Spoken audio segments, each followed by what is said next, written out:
Hey guys! So yes, it's been a while since I have done a bump date, but I'm finally getting around to doing my bump date now.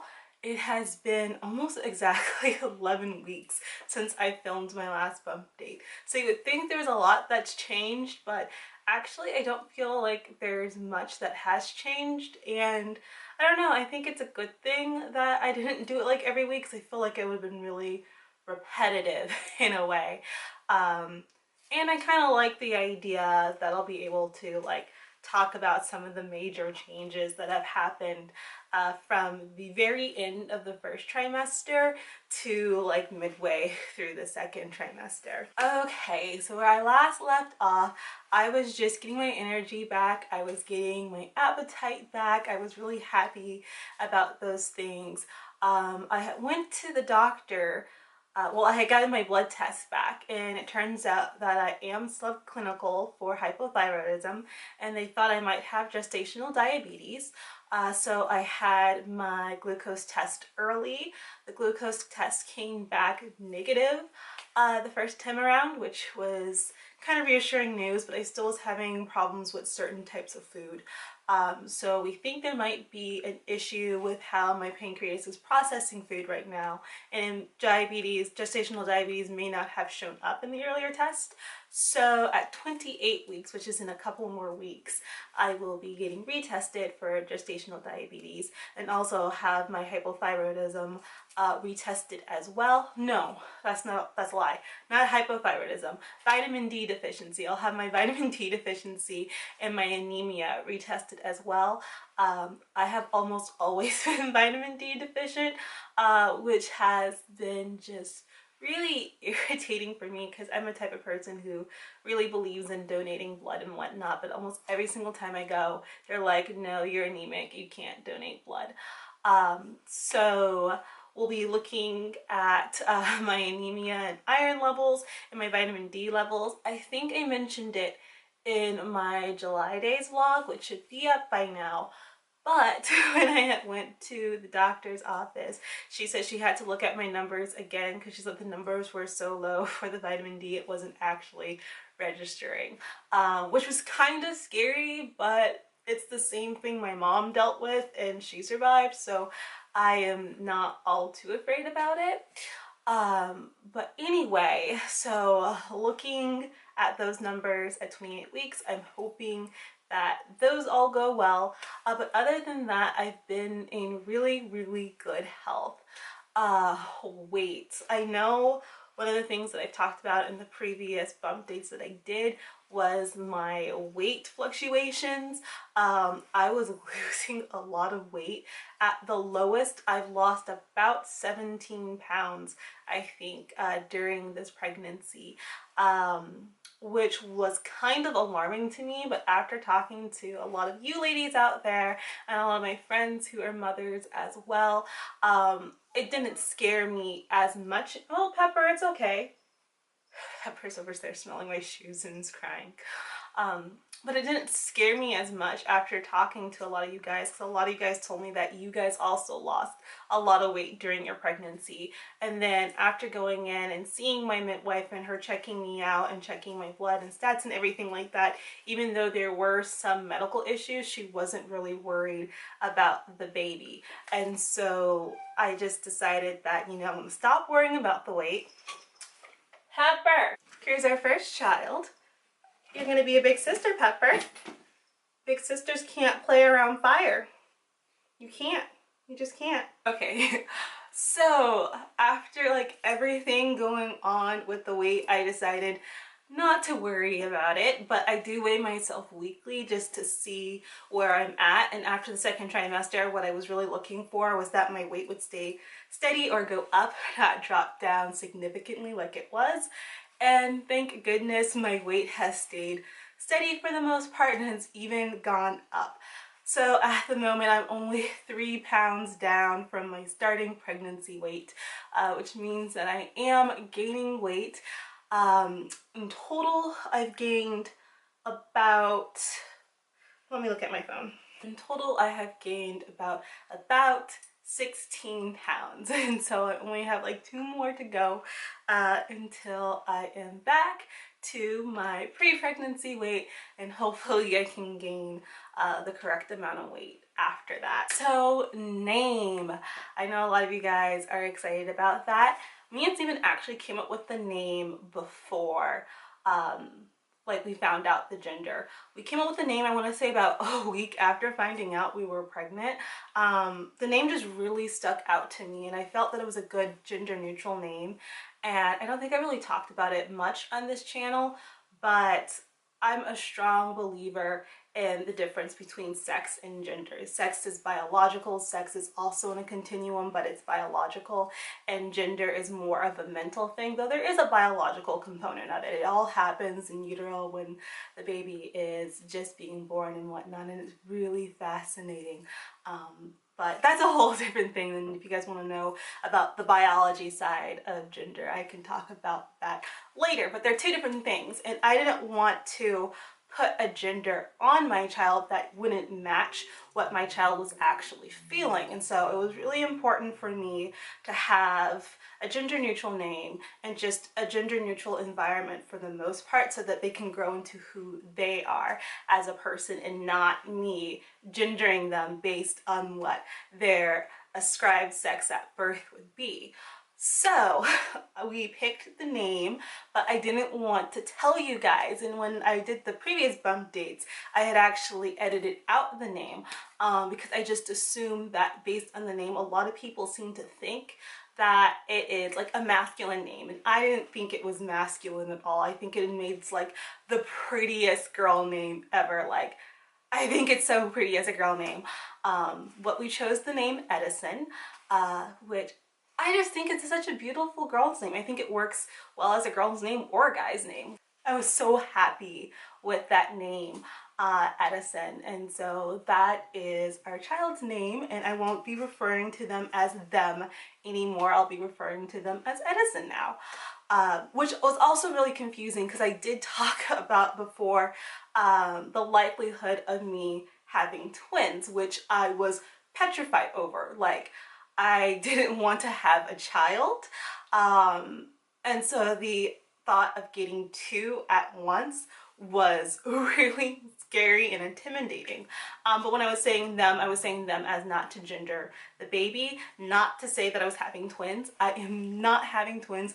Thank goodness. My great-grandmother had twins on her first go around, and my father is actually part of a natural-born triplet set. And so that is why we were really worried about the possibility of multiples. And going into the future, that is also something that we'd be worried about. I feel like because of my family dynamic, I have a better understanding of how to deal with multiples. I just don't want to. I'm not interested in having twins at all. Like, I'm already tired and drained. Do not want to have twins at all. Sex of our baby though. So we found out July 10th what the sex of our baby was. We actually did the sneak peek gender sex reveal. They call it a gender reveal, but it's a sex reveal. And what they do is they test your blood for a Y chromosome. And if there's a Y chromosome present, that means you're having a boy or you contaminated your test. And then if there's no Y chromosome present, it means either the baby isn't developed enough for you to see their chromosomes, or you're having a girl. So we did the sneak peek, and then we also did an NIPT test. I think the one we did was Sonoma. I can't remember. I took a picture of it. I think I still have the clip of it. I'll insert it here in case you're interested. But both of these were chromosome tests. The sneak peek was just for looking at the Y chromosome to see if it was present or not. And then the other one we took, the NIPT test, which we took through clinic. I picked up the package through my midwife, and then I had to go to a local testing lab and then have the phlebotomist draw my blood there for that. And that one looked at all sorts of factors that you can see in the chromosome. So basically it tested for heritable diseases and heritable illnesses, also for Down syndrome and just a whole bunch of other things. And Edison got a clean bill of health, which was nice to know. But both those tests came back very conclusive, as well as our anatomy scan that we did last week. And we are having a boy. Still teen girl, but we are having a boy, and I am very, very excited to meet him or her if she decides to, you know, change her gender later on. I'm all for that. But, you know, we are having a boy, and so my mom is very excited. I know some people thought she was going a little crazy because she was starting to call him Sir Edison, but a little family thing. My uncle was the only boy that my grandmother had, and his name, and he was the last, and so his real name is Sir Randall. But yeah, we are having a little son. I told you guys in the last one that I was starting to feel movement, and it was weird, like, because it felt like there was an alien inside of me. And that movement has only like just kind of exploded. So at first it felt more like kind of flutters, and I wasn't exactly sure what it was. Like, I thought it could be gases or something. But then I noticed, like, when I was using the heart Doppler, if I just followed where those flutters were, I'd be able to find Edison. And so that's when it clicked. It was like, oh, I am feeling him. And that was around about 9-ish, 10 weeks that I was feeling them. And now they just like to move. They are a moving baby. They like to roll around, they like to punch, they like to kick. My wife thought it was really interesting that I was feeling all of his movements because my placenta is actually anterior, which means it's to the front of my belly and it's obstructing the birth canal a little bit. So that is something we are a little bit concerned with, but she was like, it's also only halfway through. That placenta is definitely going to move. It's not going to go down. And so I might get a third scan just to make sure that it does move fully out of the way. But yeah. So she was a little, she wasn't concerned. She just thought it was really interesting that I could feel his movements with my placenta being anterior. But then when we looked at the ultrasound, like, he is quite the martial artist. Like, he's very forceful. And I know they're like, your baby's supposed to move, like, you feel them 17 times a day. Depending on what I eat, I can feel him move like that amount of time in an hour. He's very, very active. He's also a night owl. And so I'm going to start seeing if I can start sleep training him soon. I know that he is starting to move onto his own schedule. So once it seems like his schedule's more set, I will start trying to sleep train him in utero, because what I do not want is a baby who does not want to sleep through the night. Another little cute thing that I thought I would just tell you guys about, because I thought it was so cute. It seems like Pepper and Edison already have a bond together. Pepper is definitely a night owl as well, and that is when Edison's the most active. And so what I've been finding out is that, or not finding out, but what I've been noticing is on the nights that he's really active, Pepper will come and actually put her head on my belly and start purring to him, and then he will start to calm down. I just thought that was so sweet. It's like, look at my kitty being a good big sister already. And so I just think that bond is so sweet, and I hope it continues, you know, because that's one thing we've been really worried about, is how is Pepper going to adjust to having a baby in the house, since they are going to be getting a lot of attention and whatnot, especially early on, and she's a very needy cat, and we are her forever home. You know, we do not want to get rid of her. She's had a very traumatic early on life, and so she doesn't really adapt well to other people, and so we don't want to have to put her in an environment for too long that's not going to be comfortable for her. And so it just makes me feel really glad and relieved that right now it seems that it really seems to be enjoying my pregnancy, and that Edison seems to be responding to her so well. But that was it really for the bump date. I am going to go upstairs real quick and run and get the 3D scan so I don't have to show it to you on my phone, and then I will show you my belly. My belly has really popped out in the last 3 weeks, which is kind of exciting. You know, I actually feel like I'm starting to look pregnant. Before, like, you could not tell, like, at all, and some people are saying like they still can't tell. Like, my midwife was like, if I didn't know you were pregnant, I wouldn't have assumed that you were. But yeah. Oh, that's another thing. My feet have not gotten larger. They have gotten smaller. I have lost 1 full shoe size, which is kind of annoying. I didn't think that would be as annoying, you know, because I've always had naturally big feet. Like, I've always worn like between a size 10 and a 9.5, and now I wear an 8.5, 9. And I've always wanted to be around that size because I've always had big feet, but now I'm just like, I can't fit most of my shoes. So our baby most certainly is not looking like a cast shoe anymore, which is kind of really exciting. So like, I feel like it became even more real like when I saw him in the 4D scan, because at that point, like at 20 weeks, like I was feeling him move around, but it was still really easy for me to forget. But having that 4D image of like, holy crap, this is a person inside of me, started to make it really, really real for us. So to start off, this is Edison, and this is just the regular ultrasound scan right here. And you can just see his face and his mouth. And this was a cute one because this is when he was actually drinking in some of the amniotic fluid. And so she caught that on the scan for us. And then here is the first 4D picture, which you can start to see him really clearly at. This is not hair nor a hole in his head. My mom's like, oh, is that hair? It's not hair. He was actually right underneath my belly button, so that's actually just a shadow. But that is his precious little face. One is the best picture of all. Like, I'm gonna keep this picture forever. Like, this picture is just so clear of him.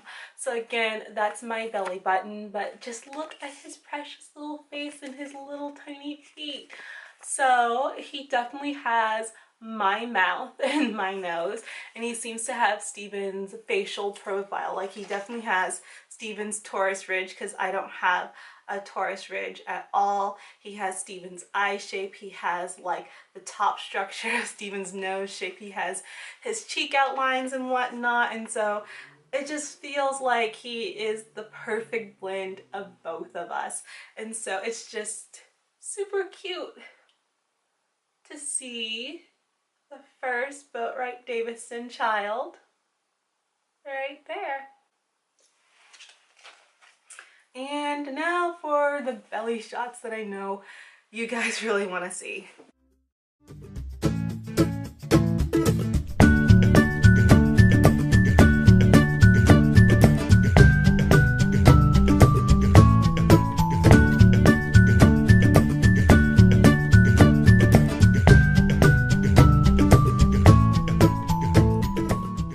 So yeah, that's it. That is my bump date from week, what, 12? From week 12 to week 21. I hope that was exciting for you guys. Thinking that maybe since I am starting to grow a bit more rapidly, I might do them in more succession. That way they can be shorter, but also I can start to see like my belly grow in progression, because it is now starting to take off a lot.